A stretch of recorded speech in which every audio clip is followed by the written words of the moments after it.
So hello, my name is Rob and this is Cattle Rabbit Scale Model Studios, and in this video we're going to be taking a look at Rogal Dorn, kindly sent to me by JoyToy. I thought I'd do an unboxing because this figure absolutely encapsulates everything JoyToy gets right with the Warhammer range, and I really want to show it off. This is an exceptional figure, so let's dive in and unbox him.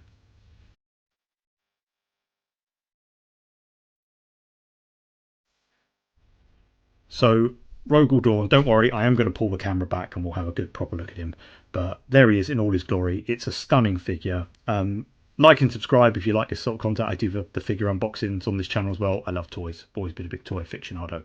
But I will say this as a bit of a disclaimer, because JoyToy make a higher end product, I do hold them to a higher degree of scrutiny. So that's why sometimes it can seem like I'm a little bit nitpicky at things. However, there's not a lot of that here. Now, the first thing you will notice, and I always say the first bite is with the eye, just how well presented this is. Normally you get the old cardboard sleeve with the pull-out trays. There's none of that here. This is a really thick, good quality cardboard box.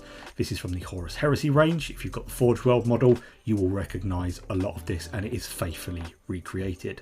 He is in 1/18 scale. And if you flip him over, you'll see that you get kind of a few little bits with him as well. His backpack, some hands, his bolter, his chainsword.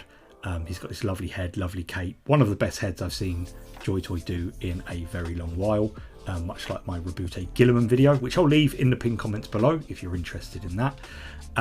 It's just really, really well presented. As you can see here, box lovely and thick. It's got, you know, really good quality, which is exactly what you want from a figure like this. Now, if we just slide him off here, and we are presented with this. He's sitting there in this lovely kind of hand-cut foam case. Everything fits really, really snug. Obviously, there's none of that kind of plastic molding casing that, you know, catches or anything like that. Everything is well protected, and I think for the price of this guy, I'll leave all the information in the description box below. Price is subjective, so I'm not going to talk about that in this video. If you're an Imperial Fist fan, you're probably going to love this, or if you're an action figure fan or Warhammer fan, you might be swayed by this. But we're just going to take a bit of a look. So looking at what he comes with, he's got his chainsword, which I do believe was called the Storm's Teeth, if I remember correctly. Bear with me with some of these names. The detail on it is exceptional. One thing I always look at with these high-end JoyToy figures is there any overspill on the paint job with things like trim, and there's actually none on this chainsword. It's really well done. The tips have got a little bit of a highlight to it, which is absolutely beautiful. Same for the bolt gun. I forget the name of the bolt gun, or if it's called anything at all. I don't think I've ever bothered to look. Again, it's got a nice paint job. I do think sometimes their accessories are really, really well done, and there is no exception. There is a little bit of a seam line running across there, but nothing, you know, you're really going to point out if you unless you're really, really looking for it.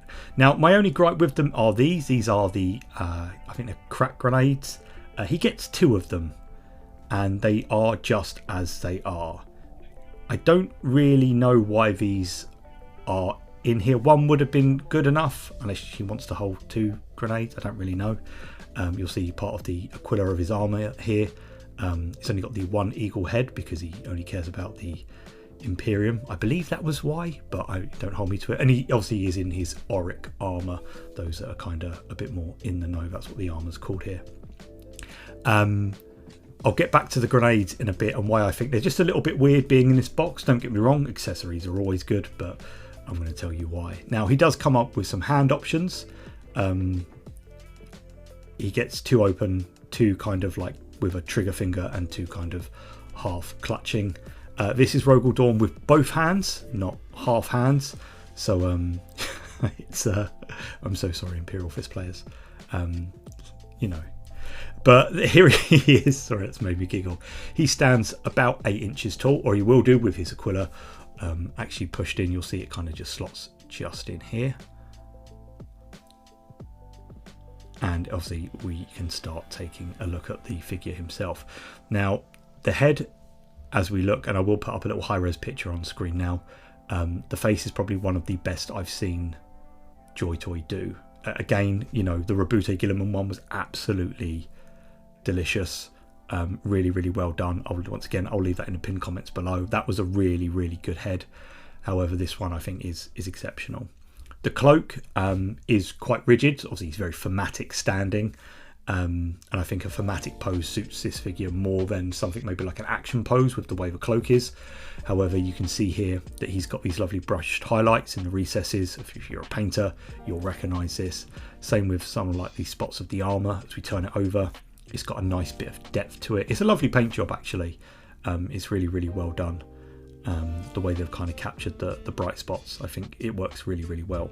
I did notice a few little marks there where I think some of the paint might have come off in transit, or it's rubbed against the base that was behind him. However, not the end of the world, and once again, you're not really going to notice that by eye. But it's lovely. The cloak is a really, really good visual point. It's a shame you won't always see behind it because it's really, really well done.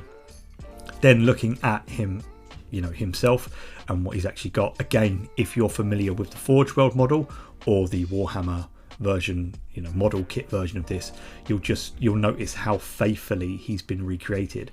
This is something that I always point out that JoyToy do incredibly well with just how well they replicate these kits to a larger scale. A lot of the detail that you'll see here is one for one, and I think it's really well done. I would have liked maybe a little bit more of a sharper gold, but I don't feel that he ever kind of falls into what I like to call curry gold, which is like that more yellowy. It's got a lovely metallic brightness to it. Now on the back he's got this little hook, and I did wonder if the grenade, like the pin part, actually moved on a hinge. Now it doesn't, and this is what is my only really gripe with this figure, is that he, unless you're going to put him by his feet, there's actually nowhere for him to kind of hold the grenades. So it just seemed a little bit odd unless he's posed with one in his hand or both with his hands. However, you can pin on the gun, just like here, his bolt pistol, and you can also do the same for the chainsword as well, which I'll show you in a minute. His backpack did fall off a couple of times. Maybe a little bit of blue tack pushed into the pin would do well, or just a little dab of super glue I've done in the past, and job's a good one. I doubt these are going to be moving around much, and I doubt many people are going to be using them as the, like, you know, an actual action figure.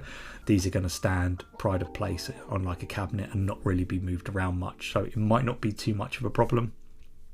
As I said, you can also hook his the Storm's Teeth chainsword onto the little hook as well, which I thought was quite a nice touch. It's just a shame there were nowhere for the crack grenades to kind of maybe attach to his belt or something. So unless they're in his hands, they're just going to have to sit by his feet or pop them back in the box. As you can see, they are designed to kind of go in the hands, but that's it. I think there are better poses, and I think people are going to put him with, you know, the chainsword or the bolt gun as opposed to the grenades.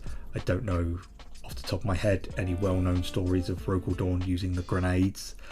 The only other gripe I do have with this head is because he's meant to be looking at a particular angle, you can see this kind of ball joint just underneath. So unless the head is leaning forward maybe a little bit more than I would have liked, probably not a problem on a shelf, it seems that it's cut a little bit funny. It's almost like the neck doesn't go all the way down to the, I guess, where it would meet the chest, and it's attached by the ball joint, which obviously JoyToy tend to use.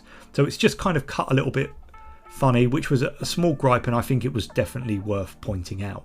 But aside from that, he is beautifully realised. All the iconography, all the heraldry, all the Imperial fists. You can see on the back here just how good the paint job is with kind of like the recesses done. And that's really all there is to him. I think this is a really, really exceptional figure. And if Rogal Dorn is your favourite, I would definitely consider picking this up and having your favourite Primarch on the tabletop with you, or your favourite shelf. But look, that's it from me in this one. I'll leave you with some spinning real things now. I'll see you all next time. God bless and take care.